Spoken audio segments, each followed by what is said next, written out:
ക്ഷേമ പെൻഷൻ തുക കൂട്ടുന്നതിന് സർക്കാരിന് പരിമിതിയുണ്ടെന്ന് ധനമന്ത്രി കെ.എൻ. ബാലഗോപാൽ. ഫെബ്രുവരി 7-ന് അവതരിപ്പിക്കുന്ന പുതിയ ബജറ്റിൽ പെൻഷൻ തുക വർദ്ധിപ്പിക്കുന്നതിൽ ഇപ്പോൾ തീരുമാനമെടുത്തിട്ടില്ല. നിലവിലുള്ള ക്ഷേമ പെൻഷൻ കൃത്യമായി കൊടുത്തു പോകുന്നതിനാണ് ഇപ്പോൾ മുൻഗണനയെന്നും ധനമന്ത്രി 24-ന് നൽകിയ പ്രത്യേക അഭിമുഖത്തിൽ വ്യക്തമാക്കി. ബജറ്റിന് മുന്നോടിയായി അനുവദിച്ച പ്രത്യേക അഭിമുഖത്തിലാണ് ധനമന്ത്രി കെ.എൻ. ബാലഗോപാൽ ക്ഷേമ പെൻഷൻ തുക വർദ്ധിപ്പിക്കുന്നത് സംബന്ധിച്ച പ്രതികരണം നടത്തിയത്. കേന്ദ്ര നിലപാട് മൂലം 50,000 കോടി രൂപയുടെ കുറവാണ് കേരളത്തിന് സംഭവിച്ചത്. ഇതാണ് പെൻഷൻ തുക 1,600 രൂപയിൽ നിന്ന് 2,500 രൂപയായി കൂട്ടുമെന്ന പ്രകടന പത്രികയിലെ വാഗ്ദാനം നടപ്പിലാക്കുന്നതിന് മുന്നിലുള്ള പരിമിതിയെന്ന് ധനമന്ത്രി വിശദീകരിച്ചു.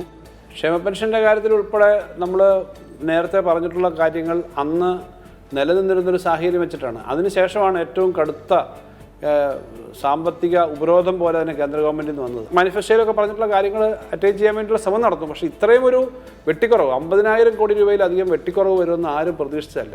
പെൻഷൻ തുക 100 രൂപ പോലും വർദ്ധിപ്പിക്കില്ലെന്നാണോ അർത്ഥമാക്കുന്ന ചോദ്യത്തിന് ഇതായിരുന്നു മന്ത്രിയുടെ മറുപടി. ഏറ്റവും സാധാരണക്കാരായ ക്ഷേമ പെൻഷൻ മേടിക്കുന്ന ആളുകൾ ഉൾപ്പെടെയുള്ളവരുടെ കാര്യത്തിൽ താല്പര്യപൂർവ്വവും അവരോടുള്ള ഉത്തരവാദിത്വം നിർവഹിക്കാനുള്ള സമയം ഉണ്ടാകും. പക്ഷേ ഇപ്പോൾ എന്താണെന്ന് നമുക്ക് പറയുന്നില്ല. രണ്ടാം പിണറായി സർക്കാരിന്റെ അവസാനത്തെ പൂർണ്ണ ബജറ്റാണ് ഫെബ്രുവരി 7-ന് അവതരിപ്പിക്കുക. തിരഞ്ഞെടുപ്പ് വർഷത്തിലെ ബജറ്റ് വികസനത്തിന് ഊന്നിയുള്ളതാകുമെന്ന് മന്ത്രി സൂചന നൽകി.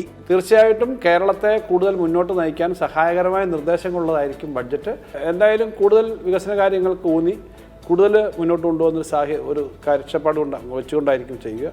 ആർ. ശ്രീജിത്ത്, 24, തിരുവനന്തപുരം.